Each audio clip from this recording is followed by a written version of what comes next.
Hello everyone, welcome to my cooking channel. चलो आज बनैबा पत्रपोड़ा मांस, जोटा कि खाया को बहुत ही टेस्टी। आज फास्ट थर बनई आ पूरा राइट वे रे मु करी आ बहुत ही टेस्टी होता। चलो केमता भाव में बनाऊँगी तापे मसला कौन नहीं प्रथम देखी नवा। ये 2 टेबल चामच मु हलदिया सोरिष को नहीं, तुम चाह तो कला सोरिष को भी नहीं पार। 1 टीस्पून जीरा को नहीं, 10-12 पाखुड़ा खंडे रसुण को नहीं, आ 7-8टा कंचा लंका को नहीं। यार गोटे आम फाइन गोटे पेस्ट बनई नवा। यही पेस्ट रे ही आज मांस तरकारीटा तैयारी हम। तो ये पेस्ट को तुम बढ़िया भाव में पीसी नब। तो एठी मु आधा किलो मांस को नहीं, भल भाव में 2-3 थर धोईकी पूरा पानी निगाड़ी देइछि जाली रे रखिकी। तापर ही मांस को एठी मु गोटे कंसारे नहीं, कारण गुड़िया को हम। एठी मु 3टा बड़ पियाज को नहीं, आ 10-8 पाखुड़ा खंडे 8-10 पाखुड़ा खंडे रसुण को मु लंबा लंबा स्लाइस रे काटी नहीं। ये सुखिला मसला नहीं, चिकेन मसला, कश्मीरी रेड चिली पाउडर, आ गरम मसला, हलदी आ गोलमरीच गुंड नहीं। यहाँ तुम मांस हिसाब रे ही तेमे एठी एडजस्ट करिबो केते नब। आधा किलो पेंकी मु एठी 1 टीस्पून करके नहीं, आ चिकेन मसला को 1.5 टीस्पून नहीं। आ जो बाटी रखिथिबा सब मसला तिक जो करथिली सोरिष बटा ताकू सबुतक देईदबा। आ पानी बिल्कुल भी दबनी, कारण यहाँ पत्र रे आमे पोड़ीबा, सेथिपई कि स्वाद अनुसार लुण को देदेली। आ 2टा छोट साइजर टमाटर को काटिकी मु एठी पकईदेली। एथरक हाथ में जिते भल भाव में मैरिनेट कर तुमर सेते बढ़िया मांसटा हम।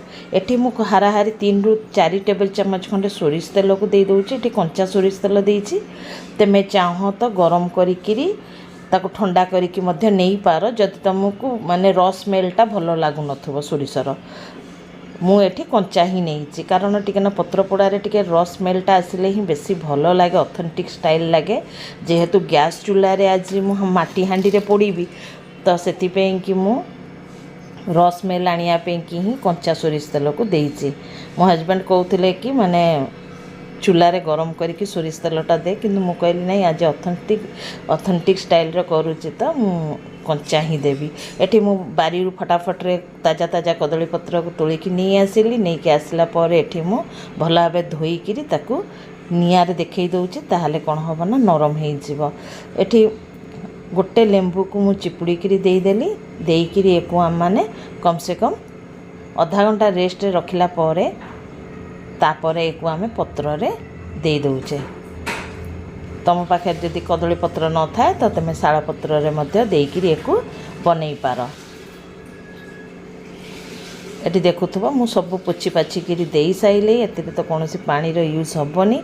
एथरका हाथ धोईकी फटाफट से पत्र को मुड़ी नबा। हाँ, एटी जेहेतु पत्र गुड़ाक मोर खाली छिड़ी जाऊ थाए, मते टिके नाकू कष्ट हैला करिया पे कि, किंतु आज रेसिपी हेई तो गला। तो भल भाव में मोड़ी माड़िकी ताको आमे सूतारे भल भाव में गुड़े नब। नहले कौन हम ना पानी माने जेहेतु कंचा मांस आमे करूचे, जदि याकू कषिकी बनई थांते तो माने झोल बाहरियार किसी दरकार नथिला। कंचा मांस करूचे तो एतिरु पानी निहाती बाहरिबो, तेणुकरी सूता भल भाव में ताको चारि आड़ करिकी भल भाव में गुड़े नब। जेमतिका कि माटी हांडी रे एटा खोलेनी, खोलिले माने पूरा लॉस हो जीवो। आम बड़ भौणी भी कहूला ये सब रेसिपी गुड़ाक कहीं करूचु बेकार लॉस माने लॉस हम तोर, किंतु लॉस तो हैलानी, बहुत टेस्टी लगिला। आ विश्वास करेनि या सांगे माने पखाल भात एकदम जमी गला, जहाँ को कहती माने कंसे पखाल भात आम बाड़े देलु। तो ये भल भाव में देखु मु गुड़े नहीं पूरा गोटे पुटुली बनई देइछि।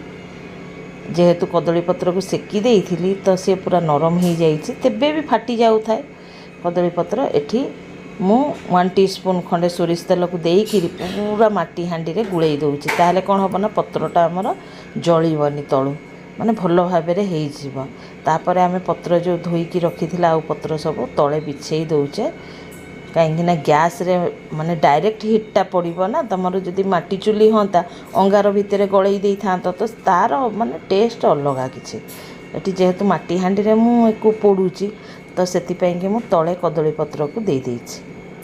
माने रज एकदम विश्वास करेनि शुक्रवार दिन पूरा जमी गला।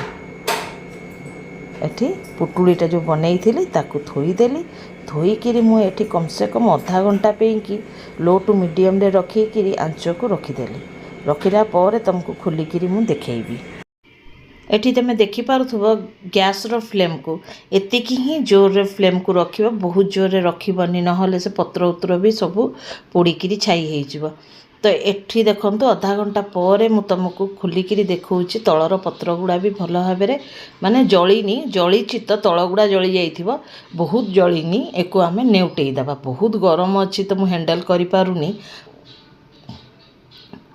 एक गोटे थाली को काढ़ीदेली आउ गोटे पत्र नहीं ताकू उल्टई देवी कारण एईने भी मु आउरी अधा घंटा को बसैबी एपटटा देखुथुब जली जाइछि बढ़िया आउ से पत्र को आउ थे घोड़े देली घोड़ेकी एथरक आउरी आधा घंटा पे रखीदेवी आधा घंटा पर एठी मु बाहर कर नहीं बाहर करला पर मु सूता गुड़ाक सब कईची रे काटी दउची काटिकी मु तुमको देखौछि को भलिया भाबरे मांसटा हेइछि तो एठी पूरा परफेक्ट भाबरे आमर पत्रपोड़ा मांस तैयारी हेइकिरी रेडी हो जाइछि तो एको तमें सर्व भी करि पार नचेत तमें एई मांस को टिके नाकु जदी कढ़ई रे देके आउ टिके नाकु भजा भजा करदब तो आउरी टेस्टी लागिबो तो मु सेई वेटा करिवि कारण चिकनटा बहुत बढ़िया भाबरे सिझी जाइछि एको मु 5 मिनिट जाएके आउ थरे माने हाई फ्लेम रे कढ़ई रे देइकिरी भाजी देवी देखिपारु तो मु हाथ देई पारुनी मांस किंतु बढ़िया भाव सिझी जाइछि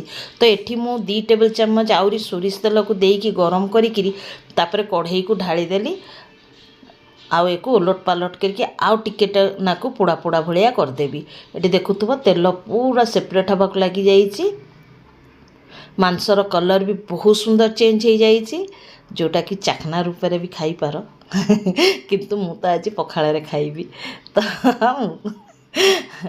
तो चलो एक परसिकी तुमको देखे दउछि सत कहूँ गाइस एते टेस्टी होता ना माने बहुत टेस्टी जबरदस्त जहाँ को कहती माने पूरा माउथ वाटरिंग तो एक मु परसी देली मु आज पत्र रे ही परसी दउछि ता सांगे पूरा एकदम गाउली स्टाइल रो खाइबा पखाल भात जदि वीडियोटा देखिक तुमको भल लागिबो गाइस तो लाइक कमेंट शेयर करिबो और सब्सक्राइब करिया को भूलिबनी जते भी नुआ सांग माने देखुसंती सब्सक्राइब करके बेल आइकन को दबाई कि नोटिफिकेशन ऑल कर दबो ताहले मु जा भी वीडियो अपलोड करिवि तुम पाऊ सांगे सांगे पहुँची जीवो चलो गाइस फेर मिसिबा नेक्स्ट वीडियो रे bye bye take care be safe guys and जय जगन्नाथ घरे निहाती प्रस्तुत करंतु ये देखंतु आंगुली दौ दौ केमतिका भाबरे मांस खंड हो जाउछि माने मांस एकदम परफेक्ट रूप रे सिझिछि चलो गाइस फेर मिसिबा नेक्स्ट वीडियो रे थैंक्स फॉर वाचिंग जय जगन्नाथ।